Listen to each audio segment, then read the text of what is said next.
I hope everybody's mind is still sharp because the topic that we're going to be speaking about for the next 20 to 25 minutes is both very dry and very juicy. You see, this whole day, we've been talking in bits and pieces about emerging tech. We've been talking about metaverse, Web 3.0, blockchain. We've even got TechHR crypto punks out there for those of you who are interested in NFTs.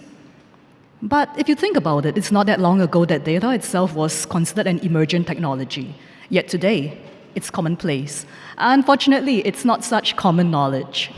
And you know, it is empirically proven that data actually helps people to make better people decisions. Yet a lot of organizations struggle with making the transition to a data-driven culture. And that's what we have three wonderful panelists here for to speak about. Could I invite you to start by speaking a little bit about the roadblocks that you have observed when organizations try to pick up data? Who would like to begin?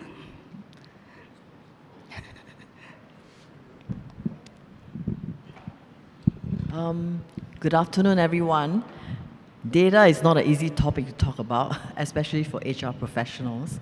I remember several years back when I first started on my data journey, I sent one of my managers to attend statistics. I said, you have to go take a Lean Six Sigma course, and I want you to do a project to study data. He had nightmares, couldn't sleep. And after that, when he had to take the stats exam, he was like saying, oh my goodness, I think I better quit this job, you know. I said, just do it, you know. What's the worst that can happen? You just fail the course, you know. So he went for the course, he went for the exam and he passed. And then today we're using data and Novus to study recruitment cycle time, you know, to track when an employee comes in, you know, and that really helped the team to improve efficiencies in recruitment. So it's a difficult topic to talk about, but yet it's so essential. You know, my good friend here, Fermin, has written an entire book on people analytics. He's the expert here. 2 books, yeah. I've written 2, okay. So basically, you know, I think we all are very passionate about data. So I think, you know, as I say, it's not an easy topic, but it's essential, and I think you know, it's important for HR professionals to equip ourselves with, you know, the necessary skill sets to really start on this journey. Thank you. From my perspective, the biggest problem I think we have in the HR world about data is the mindset that many HR people still have that I'm not good with numbers. Any of you that are like that? Yeah. You don't have to be good with numbers. You have to be knowledgeable about numbers. You have to converse with numbers. You have to sort of make friends with numbers. Good with numbers means you need to be a data scientist, but everybody else needs to at least have conversations with numbers. So this is the first thing. It's a mental block that we have. It's a mental block that we have always had in HR, that if we were good with numbers, we would have studied finance instead. I'm good with people, not good with numbers. Not good enough. However, why do we need to really be good with numbers? We need to be good with numbers because our CEOs are asking for a lot more from us. Yes, pandemic has led us into the forefront, and mental health is a big issue that we're caring about. ESG is a big issue that we're caring about. But the business still needs support from us to add value, to help implement strategy. And that, I think, is the second biggest problem we have with HR, with HR analytics and data, which is that if we continue to use whatever numbers and data we have to answer HR questions about how do we hire faster or how do we train more efficiently, that is still HR talking to HR. If we really want to make that impact that our CEOs are asking from us, we need to have HR talking to the business. And that usually means that we need to help answer business questions about profitability and revenue and customer retention with HR data. How does training contribute to retain customers? Precisely. Not, oh, training is good, but we know that if we provide 36 hours of training, client retention goes up by 5%. That's the type of answer our CEOs are looking for. And if we don't understand the business enough, we can't answer those questions. So if I'm asked the same question 10 years ago, the first thing that will come to mind is technology. We see that there are a lot of barriers to full-blown HR analytics that can expand the potential of the tools, the methods. But today, in today's terms, a lot of companies are already on the journey of creating a data warehouse. So data warehouse is really integrating all the data sets from different platforms and tools. And these platforms and tools are supposed to make life easier for employees as a starting point. So it has to be from transactions to insights. It should benefit the employees and the administrators. And ultimately, like what Dr. Fermin has said, it must be boardroom worthy. It has to be tied back to the revenue, the cost, and the momentum of the revenue, cost, and headcount. So I would say that there's a lot of potential. The main barriers to making people data analytical is not really the technology today. It is in how some of these methods are implemented and the manner in which these methods are communicated inside the company. Obviously, the leader has a big part to play. What I observed personally over the past few years working with tech companies is that hypothesis testing has generated a lot of mileage.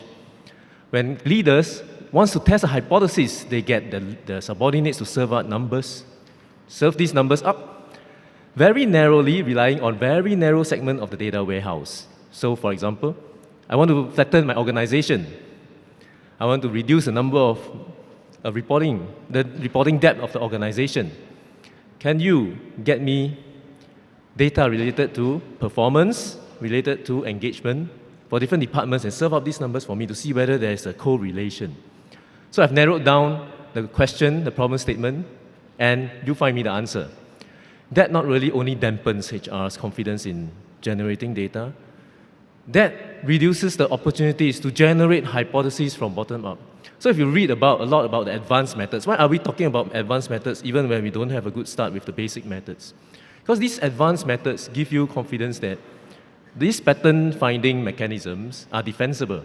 So when you have all these pattern finding mechanisms given to you through these advanced methods, you are generating hypothesis questions like, are we asking the right questions? We saw that the factors affecting people's performance and engagement could be the performance appraiser itself. You're rating too many people directly reporting to the top A's, rating too many people reporting very deep B's and C's. So we are asking the wrong questions, and we should really broaden the aspects of the problem statement, and that generate the social assets that's required. Okay, so that is the basis for a beginning. Let's talk a bit deeper into that. Thank you for that. So what I'm hearing here is that the roadblock in the way of a lot of HR professionals is really to do with the mindset, the fear of failure, the fear of the unknown. But what's driving people to actually step forward and do it would be the ability to link the benefit, what you mentioned about benefit to the employees, with what we're doing with the data, the ability to communicate, really the ability to go forward and learn something new, which is, I think, something to do with change management. So perhaps we could next step into how do we start? How do we launch this change? How do we help people to get over that fear? Do we motivate them? Do we train them? Do we get the leaders to start? Anybody? Of course, the short answer to that is come take one of my courses and read Jaclyn's books.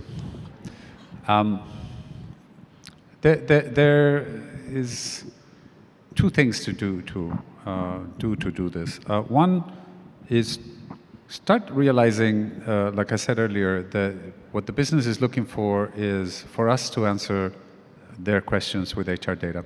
So spend more time talking to the business people about not just what vacancies they need to fill, but what problem they need to solve. Usually their problems are going to be of three varieties: growth, profits, or customers. And then how is it that you can link what we do in recruiting, in training, in pay to help them improve revenue, profit, customers? That's the easiest answer of them all. And it's not as hard as it looks, as long as we have the right frame.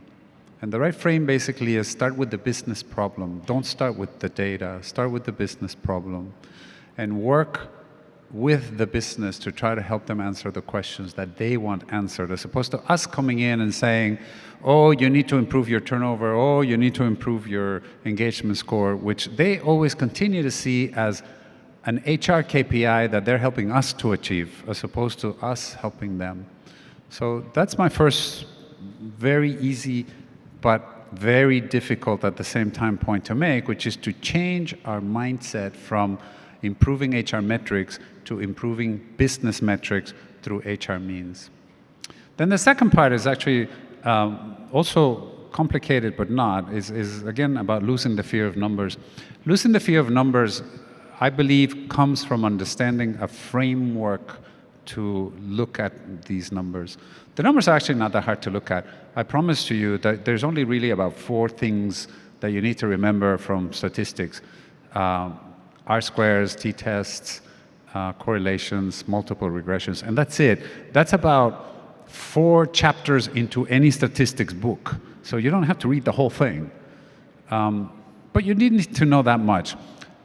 The nice thing about it is that Excel does them all. So you don't even have to learn R or Python or SPSS or Alteryx or even Tableau and Power BI.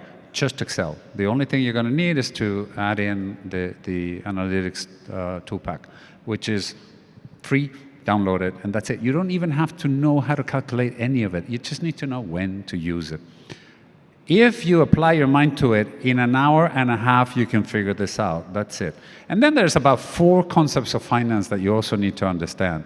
There's usually 1 type of revenue, maybe 2 if you think of gross and net revenue.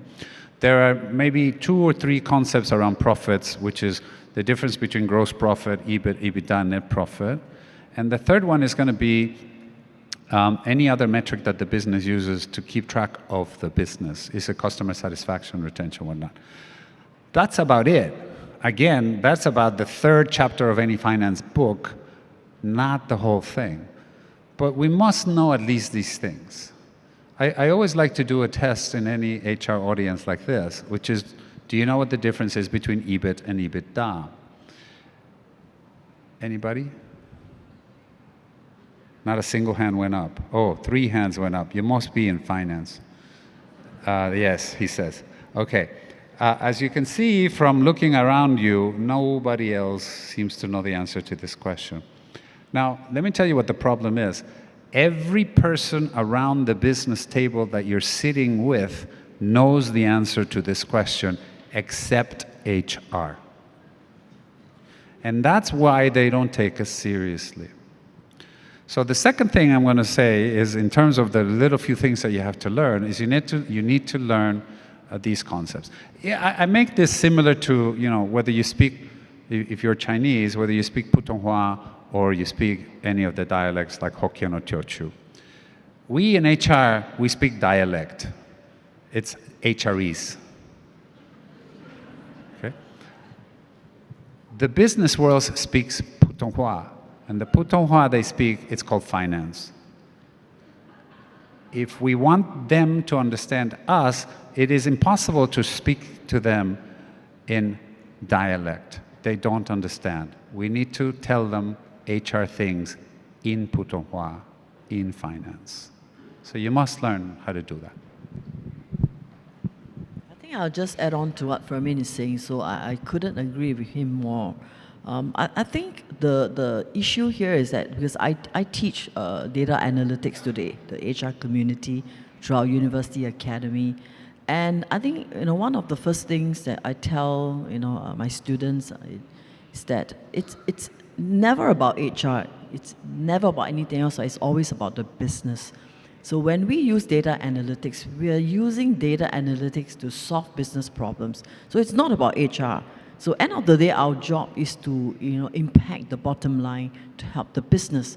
So I just wanted to maybe you could kind of give me the luxury of spending about a minute sharing a very quick case study. When I was in my last job as Certist, I was appalled when I went into the office one day when I first joined, and I asked the recruitment manager, "What's your recruitment target?" He said, 50 headcount a month. I said, "Do you know why is the number 50?" He said, "I don't know." It was just given to me. Someone just gave me the number. So he couldn't understand why he was recruiting 50 people. So I began to do a very big deep dive, and that was a huge data project. Went down to the business. One of the first things I did was I joined the sales team in their tender meetings. So like what Fermin is saying, speak their language. So they say, why are you coming for our tender meetings? I said, I have to sit in because I need to know your sales pipeline. How can I recruit if I don't know your sales pipeline, right? So what I did was went down to the business, understood what was the problem on the ground, what was the sales forecast. And then after that, we worked backwards to understand why the 50, where the 50 number came from. It wasn't just a number, a magic number. And that became a very huge workforce planning project where we start to use data analytics to track the cycle time from the moment we recruit, we meet a candidate to the offer and eventually deployment on the ground, and just a 6-month data analytics project. The wonders of it was the business won a $60 million contract at the airport because the human resource team was able to recruit 3,000 employees to meet the business needs because we were able to understand what the business want and work backwards. So I wanted to share this story to kind of let you know the impact, the power of data. If we know and understand the business, we go to the ground and we use these tools to solve business problem. Thank you. Now, adding on to what Dr. Fermin has said, as well as Dr. Jaclyn has said, I personally experienced another problem from another angle. Business leaders in a tech company has given up on relying on HR to understand from business angle and then apply the analytics themselves. So instead, they have been pretty dictative. They set benchmarks across the globe, the whole globe of the organization, to see what are the pain points. So pain point is a keyword here. They have already pre-decided that to link to certain business outcomes, especially in the tech companies where growth is primal, and you have to hit a certain KPI, you need to increase your headcount. When that happens, and it happens to a lot of growing tech companies, you'll find that the pain points are pretty repeatable when you try to measure them, and the outliers are pretty easy to detect, but that creates a very, I would say, a shame-oriented culture. So they detect which are the employees that have more than 3 times a manager change in the organization over the past 12 months. How many new faces are we seeing from a certain level up? What is the early attrition? Meaning, if the employee join you, within 6 months, they leave you. How do we define what is an outlier, aggregate internally, and find? So they often find that there are some prescriptive ways they can tell HR what to do instead of relying on HR to serve up their solutions.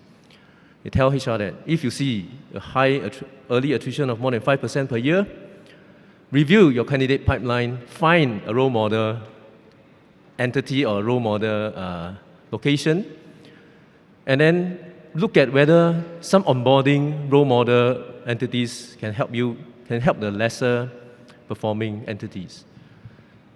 If we orientate the whole measurement of KPI and put them in the scorecard, the performance scorecard of HR, that is, to me, a wrong move.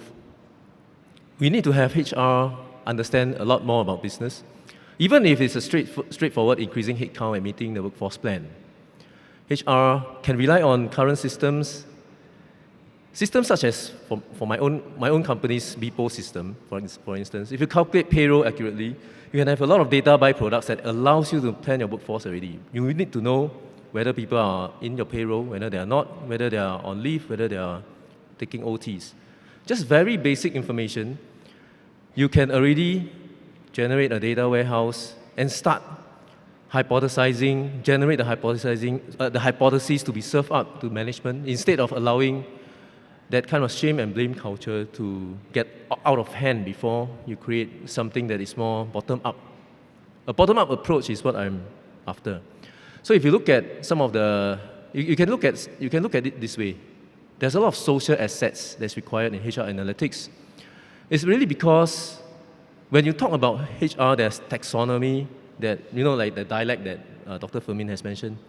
There's a lot of taxonomy that is very contextually driven, and there are so many different answers to the same problem. This is a useful angle to look at it. When you have such differences in opinions, we need to have a consistent way to look at all these assumptions. And you need to add a flavor, a positive flavor in two aspects. One, you need to make sure that it is not a shame. Maybe you find a role model culture instead of shaming the different entities on having too high attrition. Second, you need to invest in making people talk about the type of analytics they are using. Especially in today's world, you can experiment a lot by downloading.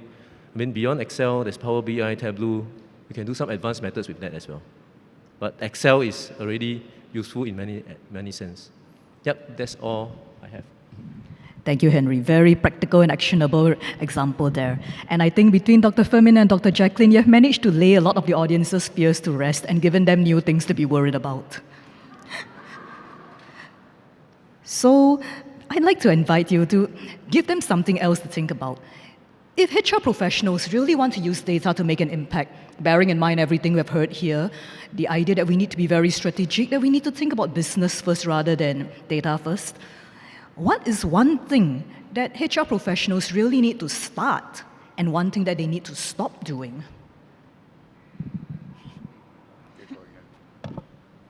A natural continuation to what I've just said is to generate the social asset that if you haven't invested, we always invest dollars into a company, but we undervalue the social asset it can generate around communicating the different methods we're using for data analytics in HR.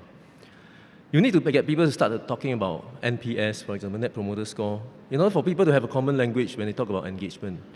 You need to have people talking about confidence if you're using advanced methods such as inferential statistics. You need to have people talking about accuracies if you use machine learning. These are pretty technical when you first look at them. But we need translators. So the thing that companies need to stop really doing is to skip the role of a translator and go straight to the skills and the tools that they're polishing so much. What I would say is stop having opinions. I find that opinion to opinion, even though we think we are the people experts in the organization tends to think that they are as much, if not more, experts. We keep telling them, oh, HR doesn't do HR, you guys do HR. And then we tell them, that, well, we are the HR experts and you're not. We are very cognitive dissonant in that sense. Stop having opinions. Come with data. If there's one thing you're going to do, that next time you're going to meet your senior management team, don't come with, I think. Come with, I know. And that only comes with data. And so stop having opinions, start coming in with data. Well, one thing you should start doing is start reading our books. So Fermin has a book on people analytics. I have a book coming out tomorrow. It's called Managing People, Culture, and Data in a Modern Organization. So there is quite a lot of case studies there on how successful companies use data in the human resource function. And also, I have several chapters on how to get started, right? So do attend classes. And some of you, those of you who have fear, like what Fermin say, I am an English literature student. If I can do data analytics and he's psychologist, you all can do it, okay? Do not fear. A lot of my students come to my class and some of them are shaking. I remember there was a lady that came to my class and she said, I don't even know how to operate the Excel spreadsheet. So I said, don't worry, by the end of the class, you will know how to operate. And end of the day, she was laughing because she was able to use linear regression. It's very easy to learn, so do not be afraid. Take up classes, okay? Coursera and all that. And then one thing is stop being afraid. I think stop thinking about HR as HR, but it's really, I think we have to start thinking about how HR can add value to the business. I hope and wish you all the best in your data journey. Thank you. Thank you, all our panelists. That was a lovely note to end on. We've come to the end of our time, I'm afraid. But now, ladies and gentlemen, you have a new reading list. You can make some new friends with them on social media. I'm sure they'll be very glad to continue the conversation. Thank you everyone for your attention. Thank you to our wonderful panelists.